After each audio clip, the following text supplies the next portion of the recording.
Now in this video, I'll answer all your questions that you asked me in my first impressions video, and I'll share everything that you guys need to know about the Honor 20 Pro, so keep watching.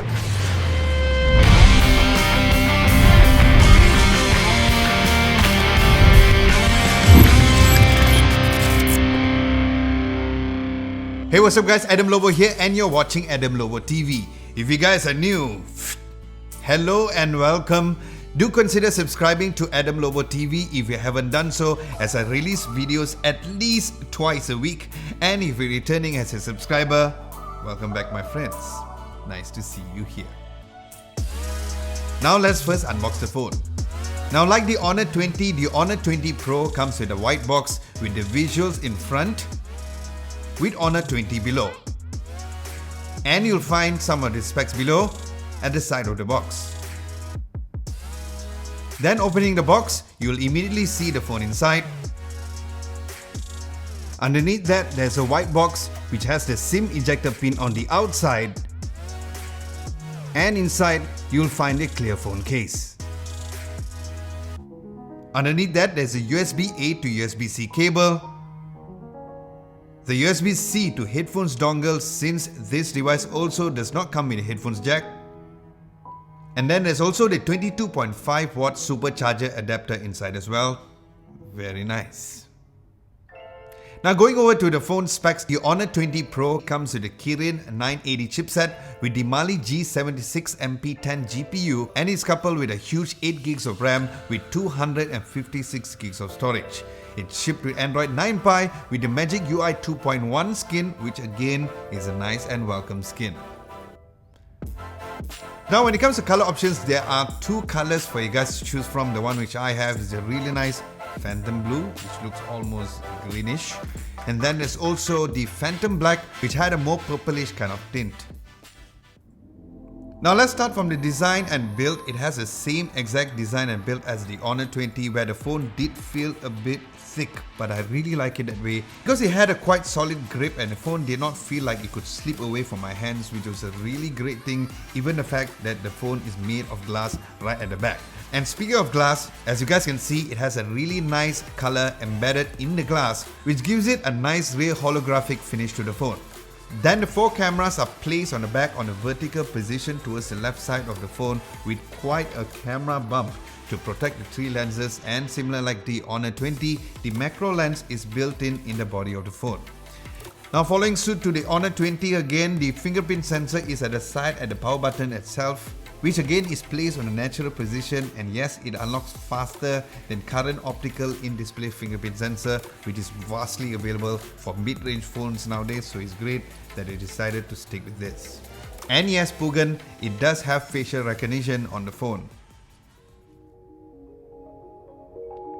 Now as for the ports and buttons, looking right below there is the USB-C port, and then looking towards the right hand side you'll find a single mono firing speaker.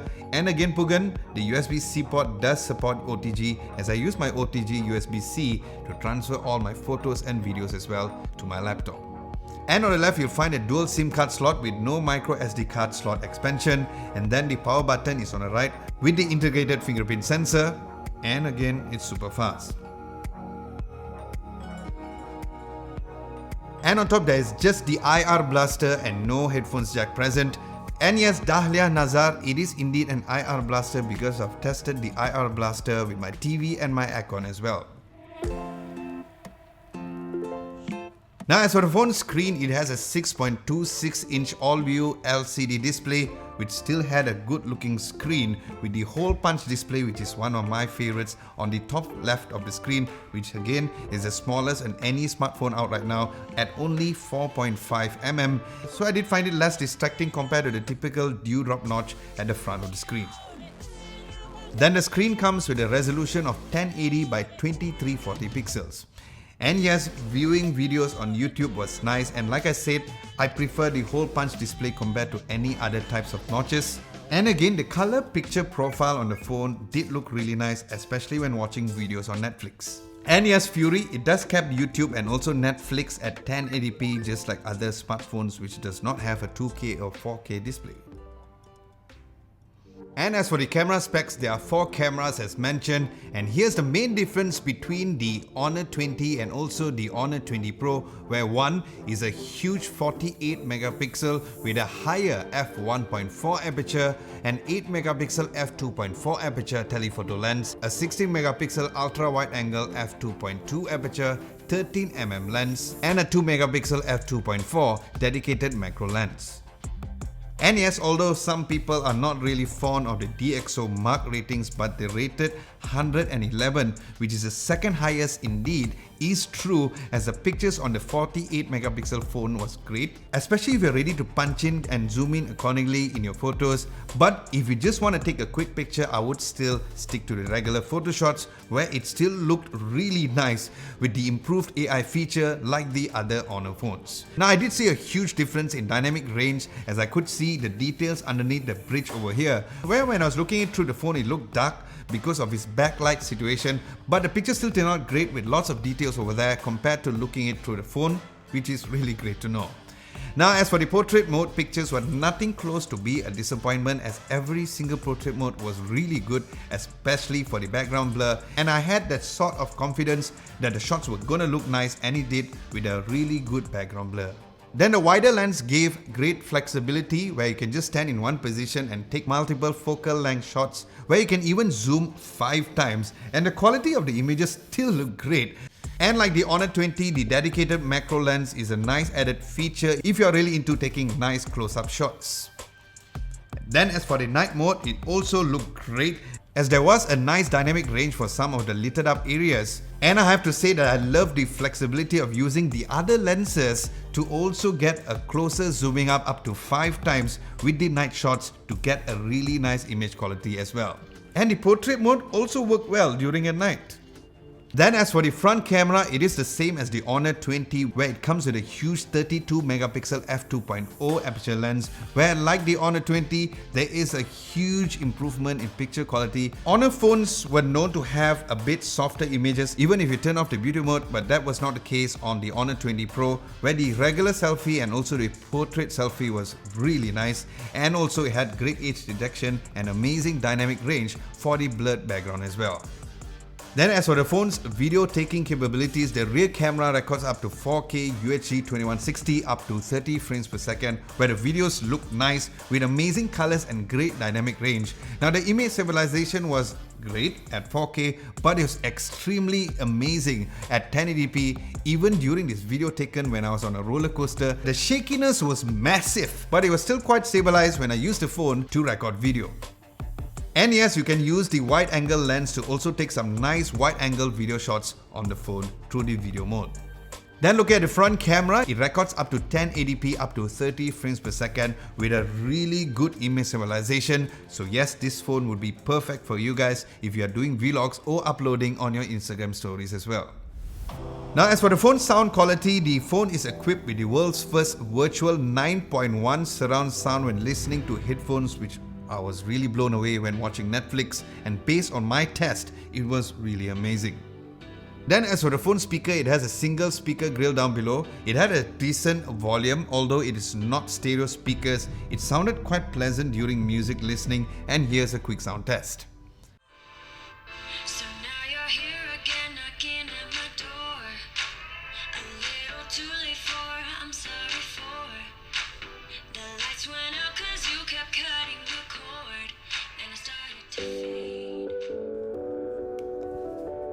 Now as for the phone's software, it is shipped with Android 9 Pie with the Magic UI 2.1. There was no bugs or any issues when uploading videos or pictures on Instagram compared to the sometimes buggy EMUI, so that is great to know. And the Magic UI also gives you a heads up on programs which is taking a lot of CPU power, and it does not force shutdown itself. So yes, I did receive all my smart home devices alerts where it was a hit or miss in EMUI, so that's the main difference between both of the OS and why I prefer the Magic UI better. So that's your answer, Justin G, on that. Now onto the phone's battery. The phone comes with a 4000 milliamps of battery, and guess what guys? Out of every phone that I've tested, The Honor 20 Pro is currently my battery king as it got 7 hours and 50 minutes of screen on time at 10% battery, and this is with automatic brightness on, which means that I can get even more if I force shut down apps or adjust it to a lower screen brightness. So yes, good job Honor. And as seen during my unboxing, the box also comes with a 22.5 watt supercharger adapter, which got me from 10 to 50% in just under 24 minutes.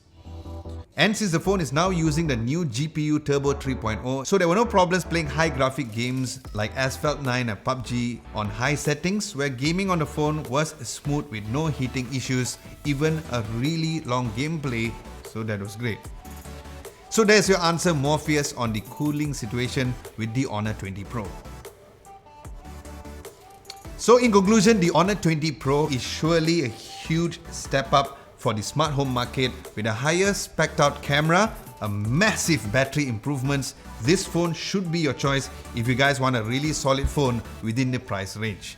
As for the phone's price here in Malaysia, the Honor 20 Pro is priced at only 2,299 ringgit, where it will be available at all Honor Experience stores and partner stores. And you'll receive a premium luggage Honor Mini Bluetooth speaker and an Honor tripod selfie stick with every purchase only while stocks last. And yes, I'll leave a link down below for you guys to get one. Alright guys, with this, do let me know what you guys think of the Honor 20 Pro down at the comment section below. Would you guys get it? Aside from that, thank you so much for watching. Hope you guys enjoyed this video. If you did, be sure to give this video a nice big thumbs up.